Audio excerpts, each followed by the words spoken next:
全世界的白银连续6年不够用了。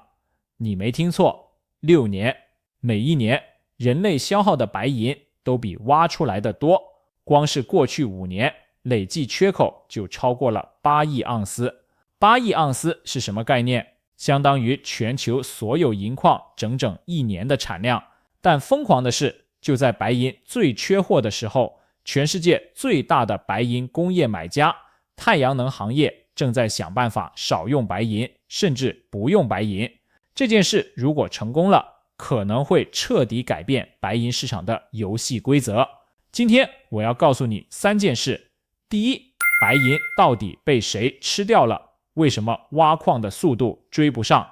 第二，太阳能行业为什么要戒掉白银？他们做到了哪一步？第三，这场供需拉锯战对银价意味着什么？但最让我吃惊的一个数据，我放到最后再说。如果你是第一次看我的频道，我是浩哥的数字分身。浩哥是浩投资的创始人，新西兰持牌金融建议提供者。他忙着帮客户做投资管理的时候，我负责每天帮你梳理全球经营圈最值得关注的事情。好，我们先说白银到底被谁用掉了。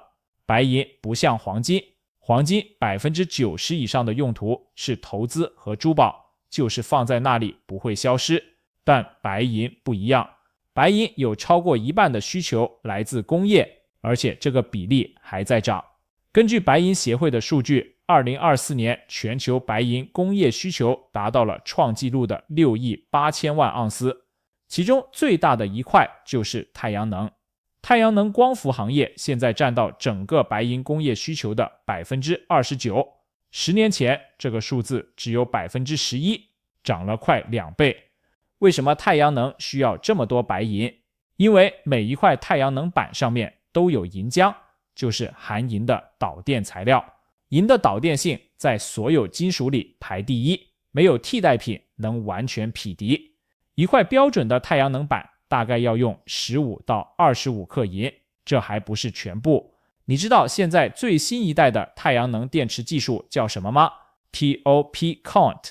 这种新型电池效率更高，但有一个问题，它用的银是老一代 PERC 电池的 1.5 倍。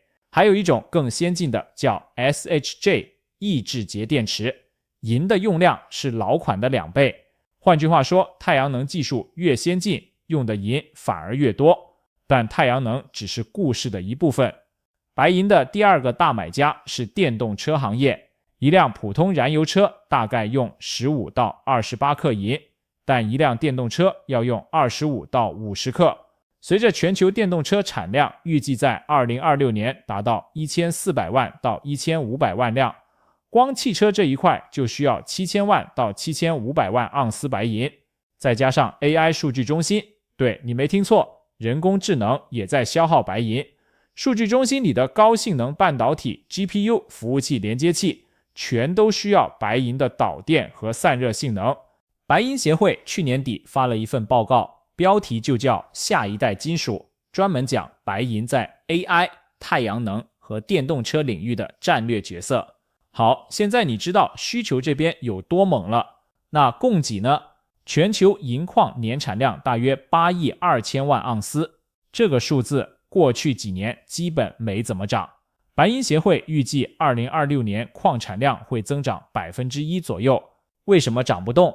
因为全球 70% 的白银是作为副产品开采的，挖铜、挖锌、挖铅的时候顺便出来的，不是专门为了银去挖矿。这意味着就算银价翻倍，矿产量也很难大幅增加，加上回收的2亿多盎司，2026年全球白银总供给预计在10亿5千万盎司左右，而需求呢，超过11亿盎司，缺口6700万盎司。这是白银协会和 Metals Focus 的官方预测，连续第6年供不应求。想了解这些权威机构报告的详细解读吗？白银协会的年度供需报告世界白银调查4月15号就要发布了，我们频道会做深度中文解读，点一下订阅，打开小铃铛，发布的时候你就能第一时间看到。但接下来这件事更有意思，既然白银这么缺，太阳能行业用这么多，那为什么太阳能厂商不高兴，反而着急呢？因为银价太贵了。白银在今年1月突破了100美元1盎司，创下历史新高。虽然现在回调到73美元左右，但跟几年前的20多美元比，还是涨了好几倍。银浆的成本里 90% 都是银本身的价格，对太阳能厂商来说，这是一笔巨大的成本压力。所以太阳能行业正在做2件事。第一件叫减银，用更少的银达到同样的效果。根据行业数据，通过改进印刷工艺和浆料配方，单位电池的银用量已经比几年前降低了大约1/3。第二件事更激进，叫去银，直接用铜来替代银。铜的导电性排第2，价格只有银的1%不到。如果铜浆技术成熟了，太阳能行业可能真的不再需要那么多银。白银协会自己也承认了这个趋势。他们在2026年的市场展望中说，虽然全球太阳能装机量还在创新高，但持续的减银和替代正在导致太阳能白银需求下降。他们预计2026年太阳能领域的白银需求会比去年下降大约 5%。这就是白银市场现在最核心的矛盾。一边是巨大的供应缺口，连续6年不够用，地面上的库存在不断被消耗。另一边是最大的工业买家正在想办法戒掉白银。那到底谁会赢？这里有一个被大多数人忽略的关键细节，减银是真的在发生，但铜替代白银还远远没有成功。目前铜浆在太阳能电池上的表现还不够稳定，大规模量产至少还需要好几年。而且就算太阳能行业用少了，电动车和 AI 数据中心的需求正在补上来。白银协会的报告特别提到，到2031年，汽车行业将占到白银工业需求的 59% 点。现在给你一个判断框架，如果你想看懂白银的走势，不要只盯着金价或者美联储，你需要关注3个东西。第一，太阳能装机量和银浆技术的进展，这决定了减银的速度。第二，白银库存数据 COMEX 银库存和伦敦的实物白银流动性，如果库存继续下降，说明缺口在扩大。第三，金银比，现在金银比大约在64:1。历史上，当金银比低于60的时候，通常意味着白银在跑赢黄金。最后说我留到最后的那个数据， Science Direct 今年发表了一篇学术研究，做了一个全面的白银供需预测。结论是，到2030年，全球白银供给可能只能满足 62% 到70% 的需求，不是缺一点，是缺 30% 到 40%。其中最大的增量就是太阳能。虽然减银在进行，但装机量增长的速度远远超过了减银的速度。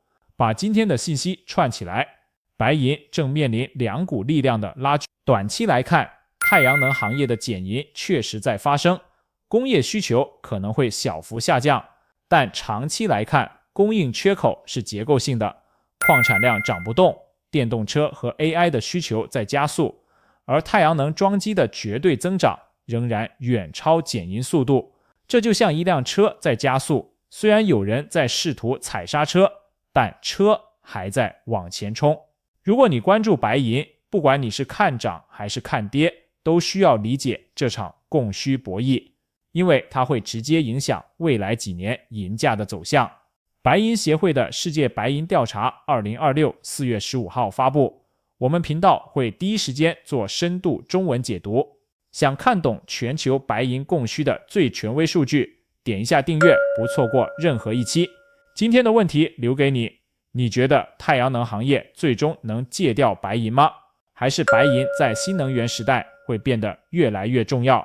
评论区告诉我你的看法。如果你觉得今天这期有价值，给我点个赞， YouTube 会把它推给更多跟你一样关注金银的人。最后提醒一下，今天聊的所有内容都是信息分享，不构成个人化投资建议，投资有风险，详细的风险披露请看描述栏。我们下期见。